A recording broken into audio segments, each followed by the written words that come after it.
कैसर रोम तक पहुंचा तो अबू सुफियान और उसके साथी तजारत के लिए वहाँ गए हुए थे। कैसर ने कहा कि अगर लोग तजारत के लिए कुछ आए हुए हैं तो उनको मेरे दरबार में हाजिर करो, मैं इस शख्स के बारे में इसका नामा मुझे मौसूल हुआ तो सवाल करना चाहता हूँ। तो आप देखें अगर खानदान मामूली बात होती तो फ़कान अकबर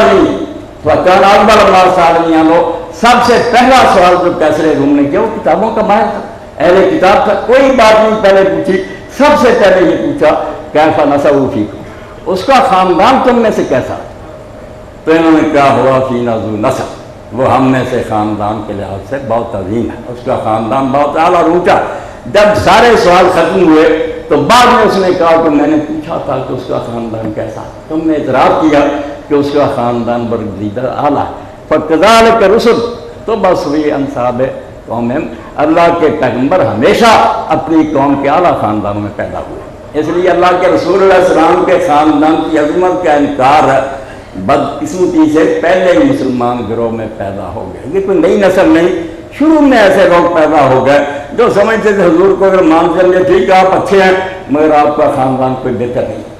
और यही वजह है कि आप देखते हैं कि जिसने अल्लाह के रसूल अलैहि सलाम की कफ़ारत की, अब ये कोई निज़ाई मसला नहीं था, सारे अहले सुन्नत अहले तशय्युअ और ख़वारिज सब मुत्तफ़िक़ थे कि हज़रत अब्दुल मुत्तलिब अपने बाप हज़रत अबू तालिब को वसीयत कर गए थे और उन्होंने रसूलुल्लाह की कफ़ारत की। ये कोई इख्तिलाफ़ी बात नहीं थी, मगर अब आपके शहरों में तक़सीम हो रहे हैं पर्चे।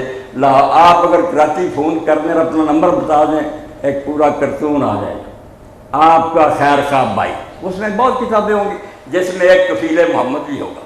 कफ़ील मोहम्मद ने क्या साबित किया कि अबू तालिब ने एक दिन भी रसूलुल्लाह को नहीं पाया, कोई खिदमत नहीं की, ना कफ़ारत की।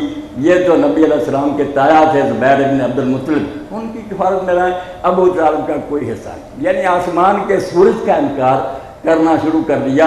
हालांकि यकीन जाने मैं आपके सामने इब्न अबुल हदीद के अशार दोहराऊँगा, लौला अबू तालिब वब्नुहु लमा मस्सल दीन शख्सन व कामा, अगर अबू तालिब ना होता और उसका बेटा अली ना होते, लौला अबू तालिब वब्नुहु लमा मस्सल दीन शख्सन व कामा, दीन का ढांचा कभी खड़ा ही ना हो सकता, इस्लाम के नाम की कोई शय दुनिया में वाक़ई ना हो। फ़ज़ा का बे मक्का का आवा व हामा, मक्का के ज़माने में रसूल की पुष्ट पर अलैहिस्सलाम अबू तालिब खड़ा रहा। फ़ज़ा का बे मक्का का आवा व हामा, वहाँ आपको पनाह दी और आपकी पुष्ट पर खड़ा रहा। और सीरत इब्न साद उठाएँ, जब तक अबू तालिब जिंदा रहे रसूलुल्लाह को कोई छेड़ने की जरूरत नहीं कर सकता। जो आपके सर मुबारक मट्टी डाली, ओजड़ी डाली आपके ऊपर, सब बातें हुजूर ने कहा।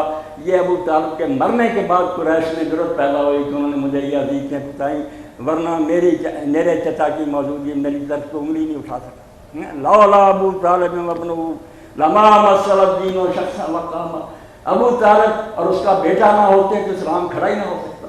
फ़ज़ाका बे मक्का का आवा व हामा, मक्का में वो हामी बना रहा और पुष्ट बना रहा, वहाज़ा बे यसर मामा, और ये बेटा मदीने की पूरी ज़िंदगी में रसूलुल्लाह के सामने मौत की तलाश में खड़ा रहा कि मौत आए तो मुझे आए, मेरे रसूल को कोई अज़ियत ना पहुँचे।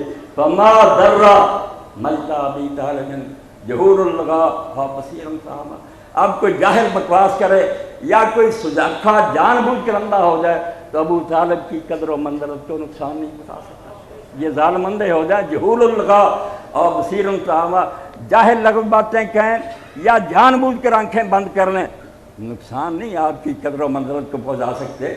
ये तो हदीस की जो चोटी की किताबें, किस्सा तो अबी तालिब बुखारी में, मुस्लिम में देख लें।